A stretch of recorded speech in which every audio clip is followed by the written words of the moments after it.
Life in temperate grassland. We found temperate grassland in temperate zone. Okay, above the tropical zone there is temperate zone, and we found temperate grassland over there. And these are because in these areas there is less rainfall. It means rainfall is not sufficient for the growth of trees. ठीक है, so in this area the grasses can grow easily. The climatic conditions are moderate and grasslands are common here. Climate अच्छा होता है but grassland यहाँ पर common है, यहाँ पर ग्रासेस ज़्यादा होती हैं. We can find trees but it is not such as equatorial region. जो इक्वेटर के आसपास डेंस फॉरेस्ट है वैसा नहीं होता. ठीक है, तो मोस्टली यहाँ पर ग्रासेस अवेलेबल होती हैं. Okay, and these grasslands are known by different names in different countries. In America, these are known as prairies. In South America, it is known as pampas and steppes in Europe, downs in Australia, and veld in Africa. Okay, it means these all are temperate grassland, but the name of these temperate grassland differs. ठीक है, अलग अलग name है यहाँ पर सबके. And these are found in sub tropical and sub polar region. ये sub tropical और सब पोलर रीजन के सेंटर में मिलते हैं, हमें बीच में मिलते हैं. Okay, these are good pastures and ideal condition for animal rearing because these areas has good grass land. Lot of amount of grasses can grow hair.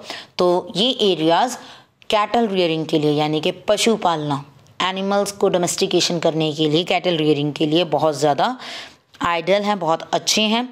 In this section we will study the temperate grassland that is prairies in of North America and velds of South Africa. ठीक है, यहाँ पर हम prairies के बारे में पढ़ेंगे और वेल्ड्स के बारे में पढ़ेंगे. तो firstly we are going to discuss about prairies. Prairies are in the North America. ठीक है, नॉर्थ अमेरिका में सिचुएटेड है prairies and most of the area we can find in USA. Maximum part USA में मिलता है इसका और Canada में मिलता है. Okay, and this area is drained by river Mississippi. It means the river that flows in that area is Mississippi river. ठीक है, मिसिसिपी जो रिवर है वो यहाँ पर इस एरिया को वाटर सप्लाई कर रही है, वो यहाँ पर ड्रेन वर्क कर रही है. Okay, and this area is very much fertile and it is good for agriculture work. It has hot summers and cold winters. कि समर्स बहुत ज़्यादा गर्म होती हैं, बहुत हॉट होती हैं, और विंटर्स में it is too cold. And it has a continental type of climate. Temperature goes as high as 38 degree Celsius. Temperature 38 degree Celsius तक पहुंच जाता है in summers, and in winters it can be minus 40 degree Celsius. ठीक है, तो prairies वो area है जहाँ पर समर्स में बहुत ज़्यादा गर्मी होती है, बहुत हॉट होता है. ये 38 डिग्री और 40 डिग्री सेल्सियस तक भी पहुंच जाता है टेम्परेचर. और विंटर्स में जस्ट द ऑपोजिट, उतना ही डिक्रीज हो जाता है, उतना ही डाउन चला जाता है temperature, that is minus 40 degree. ठीक है, तो ये बहुत एक्सट्रीम हॉट और एक्सट्रीम कोल्ड वाला एरिया है. Okay, rainfall is not sufficient for growth of trees. Rainfall इतनी नहीं होती है कि वहाँ पर ट्री ग्रो कर सकें, तो different type of grasses can grow here. Okay, तो यहाँ पर कुछ प्लेसेस पर ग्रासेस इतनी लॉन्ग हैं कि वो एक मैन को भी कवर कर लेती हैं. ठीक है, grasses grow taller than man. The common animals are jackal, rabbit, deer, dog etcetera. Okay, यहाँ पर मेनली हमें जैकल मिलते हैं, रैबिट्स, डियर और डॉग मिल सकते हैं. So we can find herds of bison also. Bison again, the buffaloes, this type of animal. You can see here bison, ठीक है। तो ये बाइसन है जो हमें वहाँ पर यूएसए में मिलते हैं। Ranch is the area where cattles are reared, ठीक है, जहाँ पर कैटल्स को रखा जाता है उसे रैंच बोला जाता है। तो you can C in this picture ranch, ठीक है। और ये बाइसन की पिक्चर उन्होंने शो की गई है। Large part of prairies is now being converted into agriculture land, ठीक है। As the population increases there was a great demand for the food materials, जो फूड है उसकी बहुत ज़्यादा डिमांड होने लगी और अमेरिका की जो पॉपुलेशन है उसने मैक्सिमम एरिया को एग्रीकल्चर के लिए यूज़ करना स्टार्ट कर दिया, ओके। और मेन यहाँ की जो क्रॉप्स हैं वो है वीट, कॉर्न और ओट्स। ओट्स हम सब खाते हैं, ठीक है। वीट और कॉर्न के बारे में हमें पता है, ओके। वीट और कॉर्न यहाँ पर भी ग्रो होती हैं, बट ओट्स हैं वो अमेरिका में ग्रो किए जाते हैं। तो यहाँ के जो फार्म्स हैं, the size of these farm is very much big, it is not like the Indian farms, हमारी तरह वो स्मॉल पार्ट्स में डिवाइडेड नहीं हैं, बहुत बिग फार्म्स हैं। You can C in this picture, बहुत बड़ा फार्म है और यहाँ पर उस फार्म में वर्क करने के लिए लार्ज मशीन्स को यूज़ किया जाता है, ठीक है। So the size of the farms, जो एग्रीकल्चर फार्म है उनका साइज बहुत बिग होता है, okay. And maximum times work is done by machines, labour से वर्क नहीं किया जाता because the labour is engaged in industries. Maximum labour जो है वो इंडस्ट्रीज़ में वर्क कर रही हैं या टेक्निकल वर्क में बिजी हैं। तो जो एग्रीकल्चर वर्क है it is done by machines, okay. And the type of farming, जिस टाइप की फार्मिंग होती है इसमें HYV सीड्स यूज़ किए जाते हैं, कैपिटल ज़्यादा यूज़ होती है क्योंकि बड़ी बड़ी मशीन्स लगाई जा रही हैं, बड़े फॉर्म्स हैं, लार्ज फॉर्म्स हैं। तो ये इस टाइप की एग्रीकल्चर को हम एक्सटेंसिव एग्रीकल्चर या एक्सटेंसिव फार्मिंग कहते हैं, ओके। एक्सटेंसिव और इंटेंसिव दो तरह की फार्मिंग होती हैं।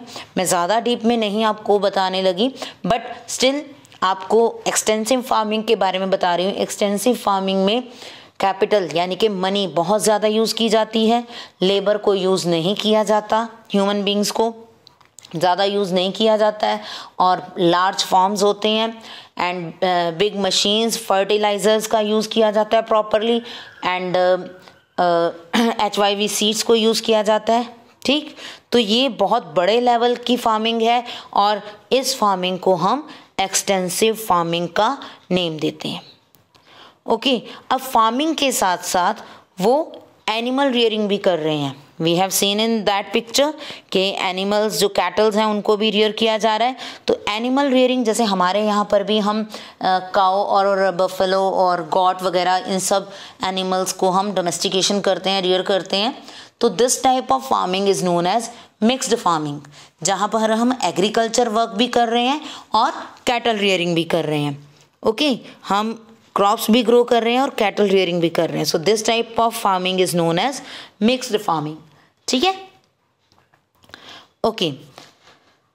तो यूएसए में as it is a developed country, तो maximum work we have discussed कि किससे होता है, मशीन्स से होता है, ठीक है। जो फार्मिंग के मेथड हैं वो मॉडर्न मेथड्स हैं, कल्टीवेशन के भी, और फर्टिलाइजर्स भी अच्छे यूज़ किए जाते हैं, ऑर्गेनिक फार्मिंग भी वहाँ पे की जाती है, ठीक है। तो इतना ज़्यादा वहाँ पर डेवलप्ड है हर चीज़ कि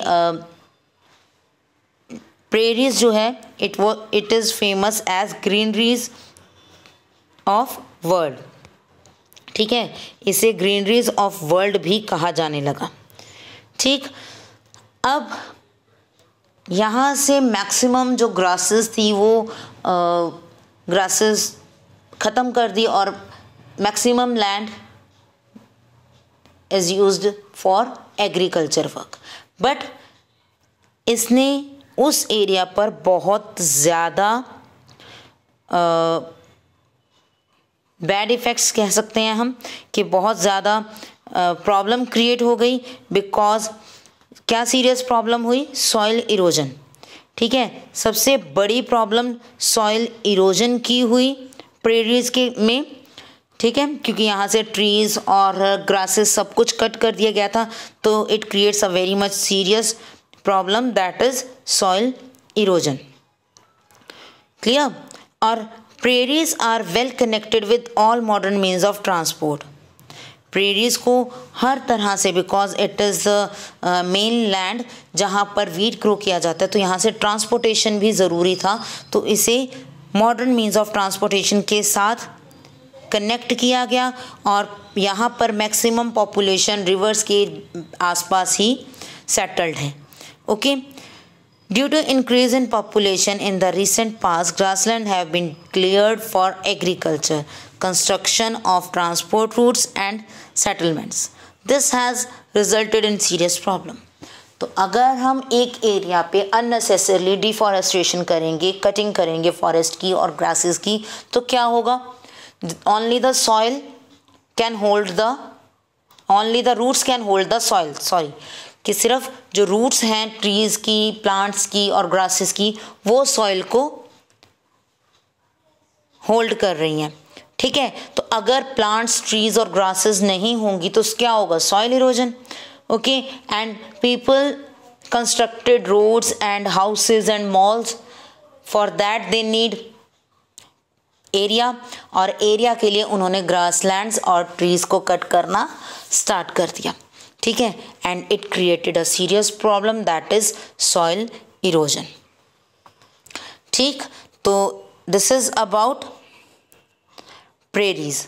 ये प्रेरीज के बारे में हमने बताया कि प्रेरीज कहाँ पर है। Prairies are in the